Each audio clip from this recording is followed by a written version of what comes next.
prince, I have to tell you something. You have to be a firstborn prince. You can't be any other kind of a prince, okay? Because only the firstborn prince gets to be the next king. And he gets the castle, and he gets the soldiers, and he gets the treasure, and he gets everybody bowing down to him all the time, right?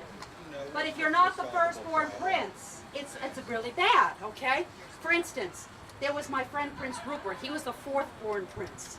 Now, the firstborn prince was Prince Ethelbert, and he got to be the next king. The next prince was Prince Egbert, and he got the royal vineyards in France. I really like those vineyards. I don't know why. And then there was the third-born prince, and that was Prince Bert.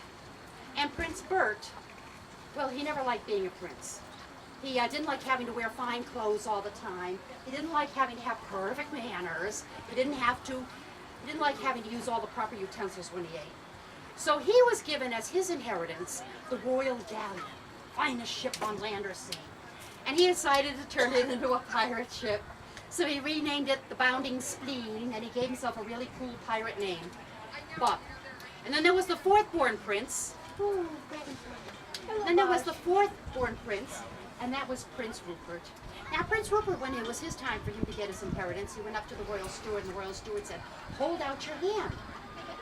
That did not bode well, if all he was going to get was something that would fit in a hand. So he went up to the royal steward, and the royal steward placed in his hand a carbuncle, which is a jewel. It's a red jewel. And Prince Rupert looked at it and said, "Oh, nice sized carbuncle. I could probably buy a manor house at least. But it's kind of an ugly color. It kind of looks like a kidney bean." And the steward said, "It is a kidney bean, Your Majesty, Your Highness. That's all that was left after your father's wars. Sorry. Oh, by the way, the new king, your oldest brother, he doesn't want any moochers around the palace, so be off with you. Goodbye." So poor Prince Rupert, he was left standing outside the palace with only the princely clothes on his back and a kidney bean in his hand. Well, he said, "Why, I'm a resourceful fellow. I have a liberal arts education. I majored in English literature. I should do very well." And so off the road he went to seek his fortune. Well, he hadn't gone very far when he came down this hill, and he smelled some really wonderful smells. He smelled roast beef, and he smelled, it was that bubbly fruit pies, and he smelled honey mead with a touch of cinnamon. Now those are the wonderful smells that came from an inn. You know, the really nice kind with good food and soft beds and people to wait on your hand and foot. And Prince Rupert said, "Oh, an inn. I would do very nicely in an inn. I could live in an inn. I'm going to have to figure out something to do here." So he came over the next hill, and sure enough, there was the inn. It was a very pretty inn. Really, really nice. So Prince Rupert, he opened the door of the inn, and he posed in the doorway. Now, the landlord didn't know that Prince Rupert didn't have any money. All he knew was there was a prince in the doorway of his inn. "Your Highness, welcome to my inn," he said. I am so honored to have you here. Please, sit down. I'm going to give you the finest chair, and I'll get you the best food that we have here, and I'll get the nicest room that we have all made up for you, and my daughter will serve you some honey mead while you're waiting." So Prince Rupert sat down in a very lordly way, and the landlord's daughter came over, and oh, was she beautiful. Prince Rupert got an idea. So that night, everybody went to bed, and Prince Rupert said to the landlord, "Oh, landlord, would you take care of my carbuncle for me?" A carbuncle, your Highness," said the landlord, and he looked at it and he said, "What a strange carbuncle. It looks almost like a kidney bean." "No, it's a very fine jewel, been in my family for generations. Now you take good care of it." I'll do that," said the landlord. And he took the kidney bean and he hid it up behind the candlesticks on the mantle. Now Prince Rupert was peeking out of his doorway and saw him do this, and after everyone had gone to bed, Prince Rupert came sneaking down the stairs. And he went out to the barn and he got the landlord's rooster. And he brought him inside and he showed him where the kidney bean was, and he went to bed. And everybody went to sleep.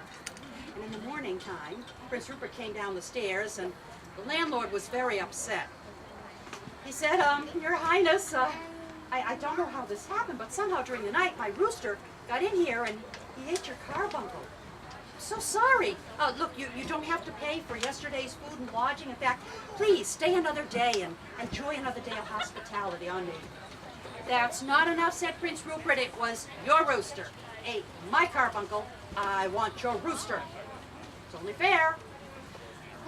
Yes, your highness, said the landlord. So he gave Prince Rupert the rooster. And Prince Rupert stayed another day at the inn eating enough for 3 grown men. And when he went to bed that night, he said, "Oh, landlord, would you take care of my rooster, please?" Sure, your highness. I'll take good care of him. Now, Prince Rupert pretended to go upstairs to bed, and the landlord took the rooster and he put him in the hen house. And he made sure everything was nice and secure. And then he went to bed and everyone went to sleep. And Prince Rupert came down those stairs again. He went out, he took the rooster out of the hen house, and he put him in the pigsty with the landlord's Christmas pig, the one he was fattening up for the holidays. And then he went upstairs to bed. And in the morning time, Prince Rupert came downstairs and the landlord was really upset. He was sitting at the table with his head in his hands. Prince Rupert said, "Landlord, what seems to be the trouble?" The landlord said, "Your Highness, I don't know how this happened, but somehow your rooster got out and got in the pig pen. And the pig sat on him and squashed him flat. He's dead." "Well, that's terrible," says Prince Rupert. "What are you going to do about that?" You don't have to stay for another, you don't have to pay for anything. You can stay for another week. You can stay for a week." "It's not enough," said Prince Rupert. "It was your pig. My rooster. I want the pig." So Prince Rupert now had gone from a kidney baby to a rooster to a pig. And that night he said to the landlord, after eating enough for 4 grown men, "Would you take care of my pig for me?" "Oh, must I?" said the landlord. "All right, I'll try." And he took the pig out. Now he put all kinds of extra boards around the pig pen to make sure that pig didn't go anywhere. And then he went to bed. But Prince Rupert came sneaking out those stairs in the middle of the night. He went, he got the pig, and he put him in the same stall as the landlord's great big Belgian draft horse. You know the ones that make Clydesdales, look like puppies? Yeah, one of those. And in the morning time he came downstairs, and the poor landlord was just sitting there looking kind of dazed. "Landlord, is there another problem?" "Oh, your Highness, I don't know how this happened, but somehow the pig got out and he got in the stall with my draft horse and the horse kicked him all the way to France. He's gone." "Oh, that's a shame," said Prince Rupert. "Well, what are you going to do about it?" You can stay for a month." "No, it was your horse kicked my pig. I want the horse." Why doesn't he get the pig back to France? "That's true. It's a long way to France. And he doesn't have to go because his brother got that." He just take the horse, I guess. I guess he's taking the horse. He's going to take the horse. That's the whole thing. So that night he said to the landlord, "Oh, landlord, would you take care of my horse for me?" Now the landlord had had about enough of this. So he went out, he got the very stoutest rope he could find, and he tied that horse to a tree out in front of the inn, so all night long he could look out the window and just make sure that nothing was happening to that horse. But around 4 in the morning, he got kind of tired and his eyes started closing and he fell asleep sitting right at the window.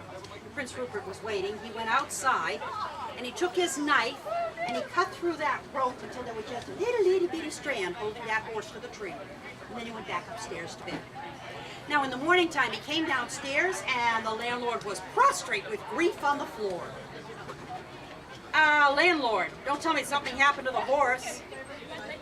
"Oh, your Highness," the landlord said, "I don't know how this happened, but this morning my daughter went to take the horse for a drink of water, and the rope broke and the horse ran away.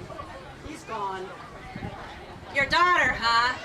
said Prince Rupert. Now, see, this was Prince Rupert's plan all along. He was going to marry the landlord's daughter, stay at the inn forever, being fed good food and sleeping on the soft beds and being given honey mead and being waited on hand and foot. That was his plan. So the landlord said, "My daughter, huh?" "Yes, I want her hand in marriage," says the prince. "It's a great honor." "Fine," said the landlord, "wait here." And in a couple of minutes, the landlord came back, and he had a great big heavy burlap sack that he was dragging on the floor. "What's this?" said Prince Rupert. "My daughter," said the landlord. "I don't want everybody mooching around here. You're a prince. You're going to take care of her. So here she is. Take her back to the castle, marry her, make her a princess. Everyone's happy." The end. And he slammed the door, and poor Prince Rupert found himself standing on the front doorstep with nothing but clothes on his back and a burlap sack full of wife. And he said, what am I going to do? I can't feed myself. How am I going to feed this lovely gal? What am I going to do? I have to think of something. And he lifted up the sack and put it on his shoulder and started off down the road. And then he said, wait a minute, what am I doing? She's a perfectly healthy young lady. She can walk by herself. And he put the sack down and opened up the sack. And inside the sack was not the landlord's daughter. It was the landlord's very large watchdog. And for all I know, he is chasing Prince Rupert down the road still. The end.